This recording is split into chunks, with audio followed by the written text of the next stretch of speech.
حضرت فاطمہ رضی اللہ تعالیٰ عنہ کی تنگ دستی۔ حضرت علی رضی اللہ تعالیٰ عنہ نے فرمایا کہ کئی دن ایسے گزرے کہ نہ ہمارے پاس کوئی چیز تھی اور نہ حضور صلی اللہ تعالیٰ علیہ وسلم کے پاس۔ میں گھر سے باہر نکلا تو مجھے راستے میں ایک دینار پڑا ہوا ملا۔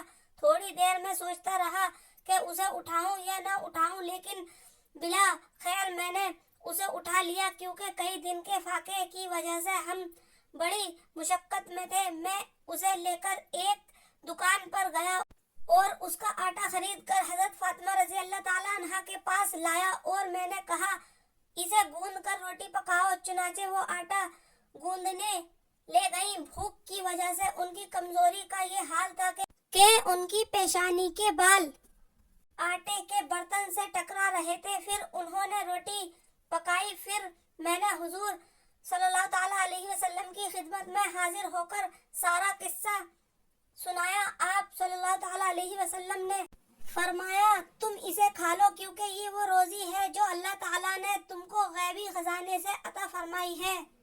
بیوی فاطمہ رضی اللہ تعالیٰ عنہ کا درزی، صبح عید ہونے والی ہے۔ جناب سیدہ فاطمہ زہرا رضی اللہ تعالیٰ عنہ کے ننھے ننھے شہزادوں نے عرض کی امی جان کل ہمیں بھی نئے کپڑے بنا دیں، ہم پرانے کپڑے نہیں پہنیں گے۔ سیدہ نے بچوں کو بہلانے کی کوشش کی مگر وہ اپنی ضد پر قائم رہے۔ بنت رسول صلی اللہ تعالیٰ علیہ وسلم نے وعدہ فرما لیا کہ تمہیں عید کے لیے کپڑے مل جائیں گے۔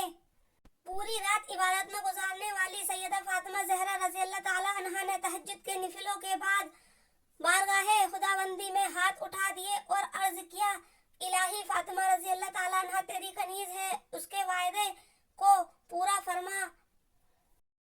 یا اللہ تو جانتا ہے میں نے بچوں کی ضد سے ان کے ساتھ نئے کپڑوں کا وعدہ کر لیا ہے۔ یا اللہ تو جانتا ہے کہ تیری کنیز نے نہ ہی کبھی اپنے لیے سوال کیا ہے اور نہ ہی جھوٹ بولا ہے اور نہ ہی غلط وعدہ کیا ہے۔ یا اللہ میرے اس وعدے کو پورا فرما دینا۔ صبح ہوئی تو شہزادہ خان عالی وقار نے نئے کپڑوں کا مطالبہ کیا۔ جناب سیدہ فاطمہ زہرا رضی اللہ تعالیٰ عنہ نے فرمایا میرے پیارے بیٹو تمہارے کپڑے لے کر درزی ابھی آ رہا ہے۔ ادھر یہ بات ہو رہی تھی کہ رحمت خداوندی کو جوش آ گیا۔ جبرائیل علیہ السلام کو حکم ہوا میرے محبوب کی بیٹی کے درزی کو بلاؤ اور فوراً اس کے شہزادوں کے لیے جنت کے 2 جوڑے لے کر پہنچ جاؤ۔ قصہ حضرت بیوی فاطمہ رضی اللہ تعالیٰ عنہ کے آنسوؤں کا۔ حضرت ابو ثعلبہ خشنی رضی اللہ تعالیٰ عنہ فرماتے ہیں کہ حضور اقدس صلی اللہ تعالیٰ علیہ وسلم ایک مرتبہ سفر غزرہ سے واپس تشریف لائے۔ آپ نے مسجد میں جا کر 2 رکعت نماز پڑھی اور آپ کو یہ بات پسند تھی کہ سفر سے واپسی پر پہلے مسجد میں جائیں اور اسی میں 2 رکعت نماز پڑھیں، پھر حضرت فاطمہ رضی اللہ تعالیٰ عنہ کے گھر جائیں اور اس کے بعد اپنی ازواج مطہرات کے گھروں میں جائیں۔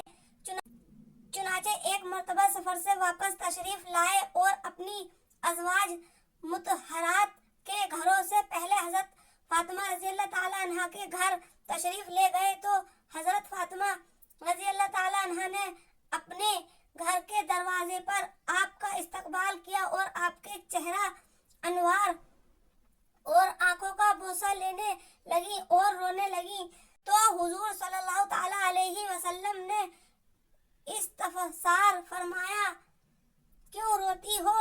انہوں نے عرض کیا یا رسول اللہ صلی اللہ تعالیٰ علیہ وسلم آپ کی یہ حالت دیکھ کر رو رہی ہوں کہ آپ کا رنگ سفر کی مشقت کی وجہ سے بدل چکا ہے اور آپ کے کپڑے پرانے ہو گئے ہیں۔ یہ سن کر آپ نے فرمایا اے فاطمہ مت رو، اللہ نے تمہارے باپ کو ایسا دین دے کر بھیجا ہے جس کو اللہ روئے زمین کے ہر پکے گھر میں اور ہر کچے گھر میں اور ہر ادنی خیمے میں ضرور داخل کریں گے، اور جو اسلام میں داخل ہوں گے وہ عزت پائیں گے اور جو داخل نہیں ہوں گے وہ ذلیل ہوں گے۔